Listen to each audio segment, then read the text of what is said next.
Medical science has come a long way since it was first introduced to the world centuries ago.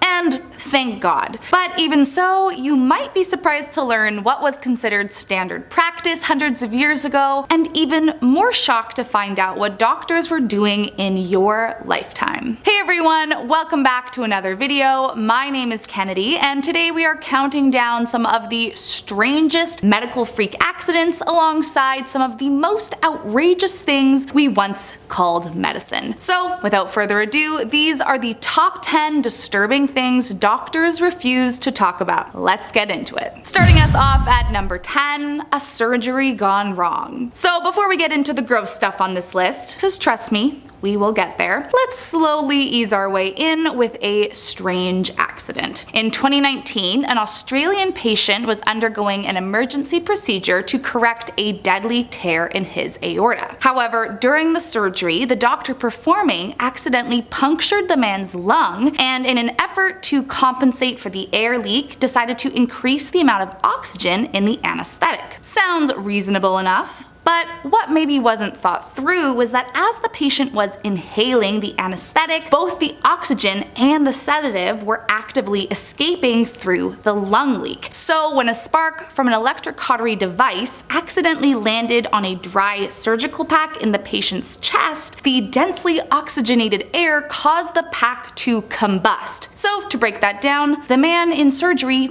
actually caught on fire. Now, the good news here is that the fire was quickly extinguished and the rest of the operation continued and ended successfully. So no one died. But the bad part is that this wasn't a one-time accident. It had happened apparently another 7 times at various other hospitals. Now, in the grand scheme of things, this happening to 8 people is still a very low percentage, but it's probably still not something that most surgeons are advertising as being a possibility during an open heart surgery. Coming in at number 9, enemas. During the 17th and 18th centuries, there were tons of outlandish medical practices relative to today's standards, and of these insane practices, one of the most insane were tobacco enemas. Yep, apparently blowing smoke up someone's ass was not just a saying, but an actual medicinal treatment. At first, the treatment was mainly used on patients who needed immediate or life-saving remedies, and the idea was that tobacco smoke would warm up an almost dead body and kickstart respiration. However, after a while, it became a popular and even fashionable way to treat anything from colds, headaches, hernias, typhoid fever, and was even used in an attempt to resurrect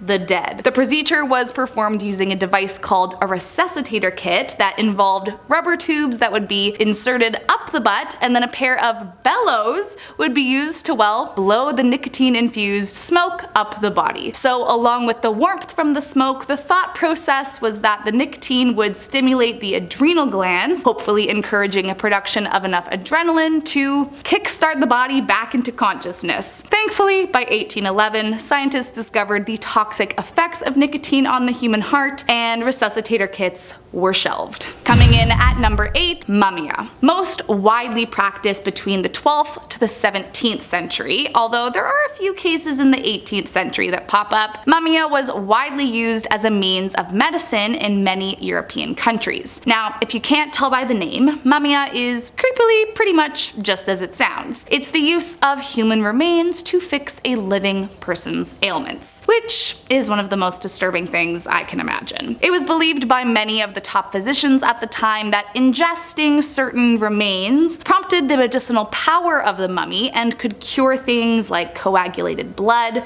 pain, coughs, inflammation, cramps, and even heal open wounds. Now, for those picturing some kind of grotesque scene, you'll be happy to hear they didn't just sit around and eat the carcass directly, but would instead either grind the bones into a powder and add it to a drink, or drink an extracted liquid from the embalmed individual. But still, it's super disturbing nonetheless. However, maybe the most disturbing part of it all was the realization of just how fashionable it actually was. In fact, it's believed that the reason there are so few mummies these days is because they were all eaten and destroyed. Next up at number 7, stuttering. While we're on the topic of gross and cruel practices from several hundred years ago, next up we have a procedure that doctors once believed could cure stuttering. The procedure was called hemiglossectomy, and it was developed by a surgeon named J.F. Diefenbach in the 1840s, who invented, as he called it, a radical cure. As is described in his memoir, the treatment involved making an incision through the root of the tongue, without anesthesia mind you, as he believed it would stop the spasms of vocal cords and thus cure the patient's stutter. So essentially cutting off a portion of a person's tongue. Now, how it was believed removing a part of the tongue would help anything is beyond me, but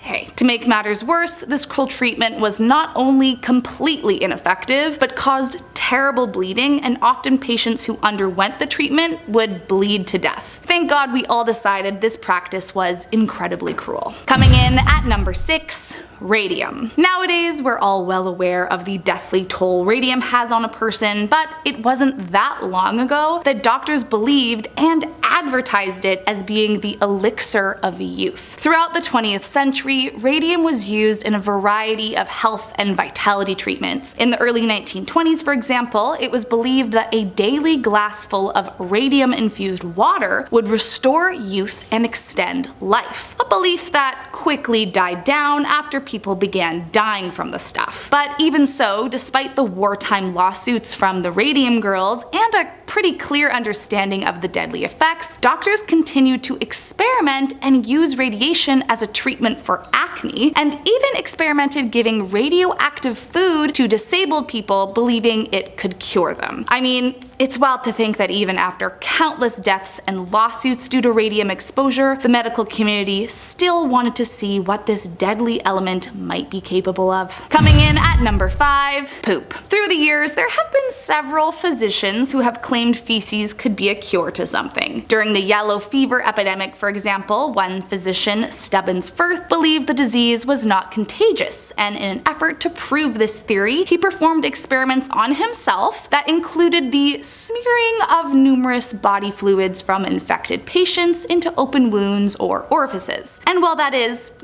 super gross, I have to say it was nothing compared to what the ancient Egyptians believed the best use for feces was. According to Egyptian papyrus texts, the application of animal poop, specifically that of donkey, gazelle, dog, and insect, was seen as having various beneficial medical properties capable of curing all kinds of maladies, from deadly diseases to nosebleeds. However, the most wild use for animal feces was for birth control. The Egyptians believed that dried crocodile dung, when inserted up into a woman, would ensure she would not fall pregnant. To this I say, thank God for modern medicine. Next up at number 4, wandering womb. While we're on the topic of women's medicine, we know there is a long history of outrageous procedures, cures, and treatments. But I have to say, one of the weirdest ones I have learned about is the wandering womb. It all started back in ancient Greece, when physicians believed that a woman's womb was somehow a separate creature with a mind of its own, described as an animal within an animal, which now sounds like the plot to some kind of horrific sci-fi movie, but I promise you,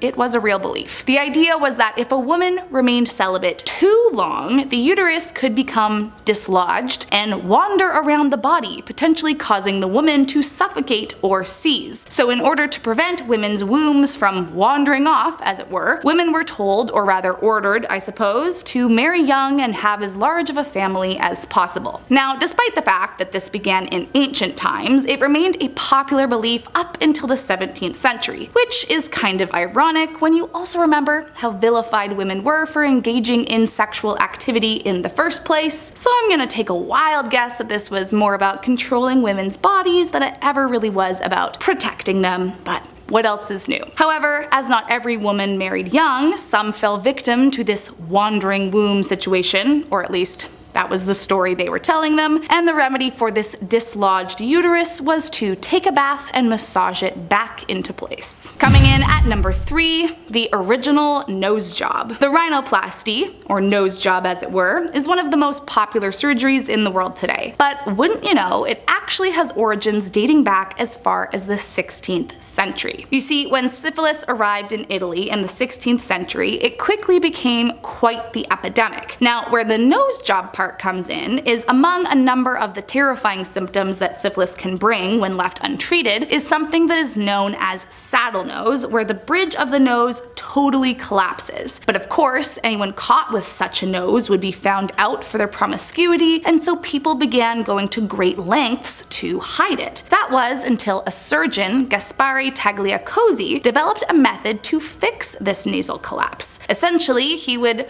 partially cut a piece of the skin from the patient's upper arm, shape it into a nose, and then graft it across the damaged nasal cavity. From there, the patient's arm would be held in place in front of the face for about 2 weeks, or until the graft was ready to be reshaped into a new nose. However, as it turns out, this practice was not as great as he advertised. For one, it was extremely painful, remember, no anesthetic, and many patients died from infection, among other things. But even so, those who did make it through the grueling recovery process often lost their noses to the cold winter months. Coming in at number 2, diet pills. It's easy to predict that there were some majorly disturbing things going on in the medical field hundreds of years ago. But what about a disturbing practice that only ended 26 years ago? It all started with the release of 2 separate drugs, an appetite suppressant called fenfluramine and an amphetamine called phentermine. For a while, both of these pills were marketed as short-term diet aids, but after they proved largely ineffective, one man, Dr. Michael Weintraub, came up with the idea to combine them into one pill in the late 1970s under the name fen-phen. As is standard practice, there was a study of the new drug conducted on 121 patients over the course of 4 years, and the patients, 2/3 of which were women, on average did lose weight with seemingly no side effects. However, Dr. Weintraub made a crucial mistake. He did not think to monitor the patients' hearts. By 1992, the new drug was officially released as some kind of miracle weight loss, despite the fact that it was not FDA approved. But still, doctors were handing it out like candy, and soon nearly 6 million Americans were using it. By April of 1996, after a very controversial debate, the FDA approved the drug pending a 1-year trial, but almost immediately reports of grave side effects began pouring in. By July, hundreds of cases were reported of patients developing serious and life-threatening heart valve abnormalities, and by September of 1997, the FDA officially pulled fen-phen from the shelves. This entire ordeal resulted in a $3.75 billion